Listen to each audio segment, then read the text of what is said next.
Welcome CA 2023 foundation students.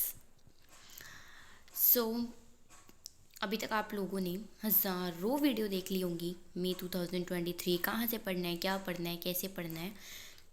तो उसी में एक छोटा सा योगदान अब मैं भी दूंगी। मैं आप लोगों को थोड़ा थोड़ा बताऊंगी आप कहाँ से कर सकते हो, आपके पेपर क्या क्या हैं, आप को कवर कैसे करना है, आप किन किन चैनल से फ्री पढ़ सकते हो, कहाँ कहाँ से आप पैसे भर के पढ़ सकते हो, कुछ चैनल्स का रिव्यू।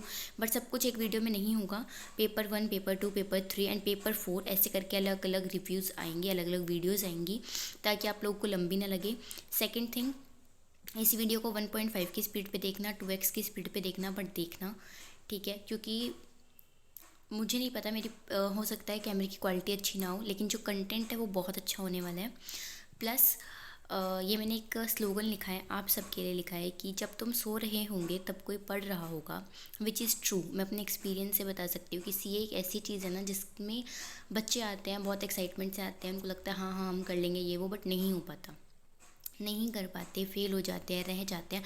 डीमोटिवेट नहीं कर रही, बस एक ट्रुथ है जो कि बहुत कम लोग बताते हैं। तो शुरू से ही अगर सीरियस होंगे तो ही होगा, नहीं तो नहीं होने वाला। ठीक है। अब सबसे पहले आज हम बात करेंगे पेपर नंबर 1 के बारे में, which is principle and practice of accounting. Paper number 1 foundation का ये मॉडल 1 है, इसके 2 मॉडल हैं। ये मॉडल 1 के बारे में आज मैं बताऊंगी। पहले तो मॉडल 2 का भी इसी में डिस्कस करेंगे, बट पहले 1 की बात करते हैं। तो सबसे पहले आपका सिलेबस क्या है, तो इसमें आई होप बुक तो सबने अभी तक ले ली होगी। ये जो थोड़ा बहुत लिखा हुआ है इनको मत देखना, जो मैं बता रही हूँ वो देखो। सबसे पहला चैप्टर है थियोरेटिकल फ्रेमवर्क। इसमें आपको बेसिक्स बताएंगे, अकाउंटिंग टर्म्स के बारे में बताएंगे, अकाउंटिंग प्रिंसिपल्स के बारे में, अकाउंटिंग कन्वेंशंस के बारे में। देखो वैसे नॉर्मली हमें हमेशा यहाँ से स्टार्ट करना चाहिए, क्योंकि इससे हमें पता चलता है कि हमें पढ़ना क्या है, छोटे छोटे टर्म्स के बारे में पता चलता है, जो कि बहुत इंपॉर्टेंट है। लेकिन आई होप इतना आपको 11-12 से पता होगा। नहीं पता तो इसको पढ़ो, लेकिन मैं यही बोलूँगी कि इसको एंड में पढ़ना, क्योंकि एक तो ये थोड़ा सा लेंथी चैप्टर पड़ेगा। लेंथी क्यों पड़ेगा, क्योंकि इसमें पूरी थ्योरी है, आपको समझना है, आपको उसको लर्न करना है। क्योंकि हमारे जो पेपर होता है इसमें सबसे पहले MCQs आते हैं 2-2 मार्क्स के 5, जिसको हमें परफॉर्म करना होता है, फॉल्स और ट्रू लिखना होता है विद रीज़न। तो इसमें से आता है, बट ये नहीं कहूँगी कि वो पाँचों इसमें से आते हैं। हाँ, इसकी जो एवरेज है वो बहुत अच्छी है, इसके वेटेज बहुत अच्छी है, क्योंकि इसमें से 1-2 थ्योरी क्वेश्चन भी मिल जाती हैं। तो इसको मेरे हिसाब से आप लास्ट में छेड़ना, क्योंकि मैंने भी इसको हमेशा लास्ट में ही किया है। देन सेकंड चैप्टर आता है अकाउंटिंग प्रोसेस। अकाउंटिंग प्रोसेस में हमें journal, then ledger, then subsidiary books, trial balance, ये सब बनाना सिखाते हैं। ठीक है, तो सबसे पहले जर्नल एंट्रीज इस चैप्टर से आपको स्टार्ट करना है, क्योंकि आपको जर्नल एंट्रीज का एक बार रिवीजन हो जाएगा, जिसको नहीं आता वो सीख लेगा। उसके बाद लेजर कैसे बनाते हैं, उसी से हम सब्सिडरी बुक्स कैसे बनाते हैं, और उसी की हेल्प से फिर हम ट्रायल बैलेंस कैसे बनाते हैं। क्योंकि सब्सिडरी बुक्स, लेजर, जर्नल और ट्रायल बैलेंस, इनमें से कोई एक क्वेश्चन 5 मार्क्स में आता ही आता है। ठीक है। Then we talk about rectification of error. ये इसी का पार्ट है, लेकिन ये एक इंपॉर्टेंट चैप्टर है। रेक्टिफिकेशन ऑफ एरर और बैंक रिकन्सिलेशन स्टेटमेंट, इन दोनों क्वेश्चंस में आपको ऑप्शंस देखने को मिल जाते हैं, या तो ये दोनों आपस में ऑप्शन में आ जाते हैं, या तो किसी और के ऑप्शन में आ जाते हैं। करना कोई एक होता है, हो सकता है कई बार दोनों ही आ जाएं, विच इज़ गुड, क्योंकि दोनों चैप्टर इजी हैं। रेक्टिफिकेशन ऑफ एरर आपको तब आएगा जब आपको सब्सिडरी आ जाएगी, जब आपको ट्रायल बैलेंस आ जाएगा। ठीक है। After rectification of error you can go with bank reconciliation statement. Bank reconciliation statement, क्योंकि ये एक बहुत अच्छा चैप्टर है, बहुत ईजी चैप्टर है, और कहीं ना कहीं टफ भी है। देखो मैं बताती हूँ इन 2 चैप्टर का क्या चक्कर है, मैं बताती हूँ। आप जब बुक में से करोगे आपको समझ आ जाएगा, वीडियोस देखोगे आपको समझ आ जाएगा, लेकिन MTP RTP ये सब आपको लगाने होंगे। ठीक है, पहला मोटिव रखो, पहले हमें दोनों बुक खत्म करनी है 1-1.5 महीने के अंदर, हर एक कंसेप्ट क्लैरिटी के साथ, हर एक क्वेश्चन को रिवाइज करके। उसके बाद हमें स्कैनर देखने हैं। स्कैनर होते हैं पास्ट 10 ईयर्स। ठीक है, 10 ईयर्स मत देखो, कम से कम पिछले 3 साल के तो करना, क्योंकि क्वेश्चन पेपर में ऐसे होते हैं कि 2-3 एडजस्टमेंट को, 2-3 ट्रांजेक्शन्स को एक साथ जोड़ दिया, तो वहाँ पे हम कंफ्यूज हो जाते हैं। प्रैक्टिस करोगे तो उनको कैसे परफॉर्म करना है, कैसे माइंड ऑफ प्रेजेंस आनी चाहिए, वो पता चलेगा। Then go with MTP RTP। ठीक है, बट सबसे पहले फोकस रखना कि कंसेप्ट क्लियर करना है, सारे क्वेश्चंस को अपने हाथ से निकाल के देखना है, चाहे वो छोटा है चाहे बड़ा है, कम से कम 2-3 बार तो करना ही है। उसके बाद इन्वेंट्री। इन्वेंट्री को मैं कहूँगी कि अगर आप इन्वेंट्री पे जाते हैं तो इन्वेंट्री के साथ ही आप करिएगा sales of goods on approval basis, average due date और अकाउंट करंट, क्योंकि ये 3 चैप्टर बहुत इजी हैं। इन्वेंट्री भी काफ़ी इजी है। इन्वेंट्री में से कभी कभी 5 नंबर की थ्योरी आ जाती है, कभी कभी क्वेश्चन आ जाता है, ठीक है। तो उसकी थ्योरी भी इंपॉर्टेंट है एज वेल एज उसका क्वेश्चन भी इंपॉर्टेंट है। या फिर कोई 2 नंबर, या फिर वो 5 की जगह 7 नंबर का भी आ जाता है कि जो शुरू में मैंने बताया ट्रू फॉल्स, उनमें से एक ट्रू फॉल्स इन्वेंट्री में से आ गया, जैसे कि लास्ट अभी दिसंबर 2022 में भी आया था, ठीक है। उसके बाद सेल्स, ये तीनों चैप्टर बहुत इजी हैं। एट द सेम टाइम ये बहुत आसान है। आपको इन तीनों चैप्टर में से कोई भी 2 चैप्टर के क्वेश्चन देखने को मिल जाते हैं और दोनों में ऑप्शन होता है, आपको कोई एक परफॉर्म करना है। बेसिकली ये 5 नंबर के आते हैं तीनों चैप्टर, इनमें से कोई भी एक क्वेश्चन आपको करना होता है 5 नंबर का। ये तीनों ही इंपॉर्टेंट है, बट ऐसे मत सोचना कि चलो पिछली बार जैसे कि एवरेज ड्यू डेट और अकाउंट करंट में से ऑप्शन आ गया था, तो हो सकता है अगली बार सेल्स आ जाए, लेकिन कुछ भी ऐसे का भरोसा नहीं है। तो तीनों को करना है, क्योंकि तीनों ईजी हैं। एक एक दिन के चैप्टर हैं, अगर आप अच्छे से 4-5 घंटे देके करते हो, नहीं तो 2-2 दिन की हैं ज़्यादा से ज़्यादा। उसके बाद डेप्रिसिएशन ज़रूर करना, ठीक है। डेप्रिसिएशन को छोड़ना मत, इजी क्वेश्चन आ जाता है। मैंने वैसे तो यार सिंपली मैं बताऊँ, जो अपने शुरू के 2 मेथड है जो कि 12th क्लास में भी थी, उन्हीं में से आता है इसमें ज़्यादा, और आ भी जाता है, ठीक है। तो ईजी है, इसको छोड़ना नहीं, आ जाएगा। उसके बाद बिल्स ऑफ एक्सचेंज इंपॉर्टेंट है। कभी कभी दे देते हैं, कभी छोड़ देते हैं, कभी ऑप्शन में दे देते हैं। पिछली बार 15 मार्क्स का आया हुआ था दिसंबर 2022 में, जून 2022 में आया ही नहीं हुआ था, ठीक है। उससे पहले वाले एग्ज़ाम में ऑप्शन में आया हुआ था, तो छोड़ना नहीं है, इम्पॉर्टेंट है। अब इनकी कौन सी इलस्ट्रेशन इंपॉर्टेंट है, क्या नहीं है, वो भी सब मैं उसके ऊपर एक वीडियो भी बनाऊंगी, जल्दी बनाऊंगी। बट पहले आप अपना सिलेबस करना तो स्टार्ट करो, इम्पॉर्टेंट तो बाद में आता है ना, पहले करो तो। देन आता है कंसाइनमेंट। कंसाइनमेंट भी एक बहुत इंपॉर्टेंट है, आपके लिए न्यू भी है। इसमें से तो एक क्वेश्चन आता ही आता है, ठीक है। और वही है, कभी ऑप्शन में आ जाएगा, कभी नहीं आएगा। आई थिंक पिछली बार दिसंबर वाले में तो आया नहीं था, उससे पिछली बार वाले में आया था ये, ठीक है। तो इम्पॉर्टेंट है। अब हम आपके कितने कवर हो गए, 6 चैप्टर कवर हो गए। उसके बाद हम आते हैं, ये सेकेंड बुक में देखने को मिलेंगे, सेकेंड मॉड्यूल में देखने को मिलेंगे 7, 8, 9 एंड 10 चैप्टर। देखो, final account of sole proprietors, इसमें 2 यूनिट है, एक मैन्युफैक्चरिंग, एक फर्स्ट यूनिट। फर्स्ट यूनिट होगी तभी दूसरी होगी, दूसरी यूनिट इजी है।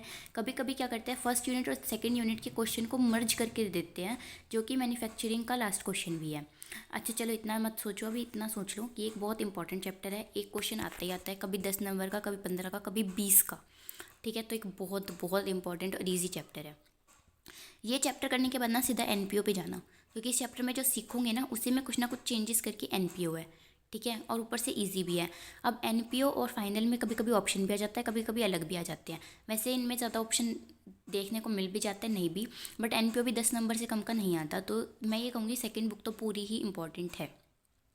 पार्टनरशिप 10 नंबर की आ जाती है, 15 नंबर की आ जाती है, आती ही आती है। काफ़ी लेंथी चैप्टर है, हाँ बहुत लेंथी चैप्टर है, मैं कहूँगी बहुत ज़्यादा लेंथी चैप्टर है। तो अच्छा टाइम देके करना, अगर करो तो 2 दिन में भी हो जाएगा, नहीं करो तो 1 हफ्ते में भी हो जाएगा। बट अभी अच्छा खासा टाइम है, 4 महीने तो है ही हैं, तो धीरे धीरे करना, लेकिन अच्छे से कंसेप्चुअल करना। कंपनी अकाउंट बहुत ही सही चैप्टर है। इसमें 3 यूनिट है। पहली यूनिट पूरी थियोरेटिकल है, सेकंड यूनिट पूरी शेयर्स पे है, थर्ड यूनिट पूरी डिबेंचर्स पे है। तो इजी चैप्टर है, अच्छे से हो जाएगा, ठीक है। अगर कंपनी अकाउंट के 12th के बेसिस क्लियर हैं तो ज़्यादा अच्छे से होगा, नहीं है तो क्लियर हो जाएंगे, ऐसी कोई बात है नहीं, ठीक है। देखो वही चीज़ यहाँ पे बताई हुई है कि मॉड्यूल 1 में कौन कौन से चैप्टर कवर है और मॉड्यूल 2 में कौन कौन से चैप्टर कवर हैं। आई होप इतनी क्लैरिटी तो मिल गई होगी। अब वो बच्चे, मैं बता दूँ, देखो ऐसा करना, शुरू से ही करना, कभी मत छोड़ना। मैं फिर कहूँगी 1-1.5 महीने में सिलेबस ख़त्म करके अपनी इस बुक का, दोनों बुक्स का, और आगे मूव करो तो ही बेटर है। बाकी जो बच्चे सोच रहे हैं हमें तो पढ़ना ही आखिरी के 1-2 महीने में, या तो हमें तो ध्यान देना ही नहीं है, तो उनके लिए मैं बता दूँ सेकेंड बुक तो छोड़ने की सोचना भी मत। सेकेंड बुक बहुत इंपॉर्टेंट है। फर्स्ट बुक के एटलीस्ट ये sales of good, average due date, account current, क्योंकि बहुत ईजी हैं और 5 नंबर के हैं। उसके बाद डेप्रिसिएशन, लेंथी लगेगा आपको शायद, क्योंकि इसमें 12 मेथड कुछ है, बट ईजी हैं, ठीक है। उसके बाद एक ये थ्योरेटिकल तो कर ही लेना यार, इसमें से ये है कि आ जाता है अच्छा खासा, 16 नंबर का, 12 नंबर का कहते हैं वैसे तो आता है, ठीक है। और ये ट्रायल बैलेंस, जर्नल लेजर, ये तो कर ही सकते हो, ठीक है। रेक्टिफिकेशन और बैंक ऑफ रिकन्सिलेशन भी इतना इजी है कि कर लूँगी। अगर छोड़ना भी चाहो तो सिर्फ ज़्यादा डेप्रिसिएशन छोड़ देना, ज़्यादा ही मन है, या तो बिल्स ऑफ एक्सचेंज या तो कंसाइनमेंट, बट इसके अलावा कुछ भी छोड़ने का आप अफोर्ड नहीं कर सकते। बट इफ़ यू टारगेट 300 और 300 प्लस, देन कुछ भी लीव नहीं करना है, ठीक है।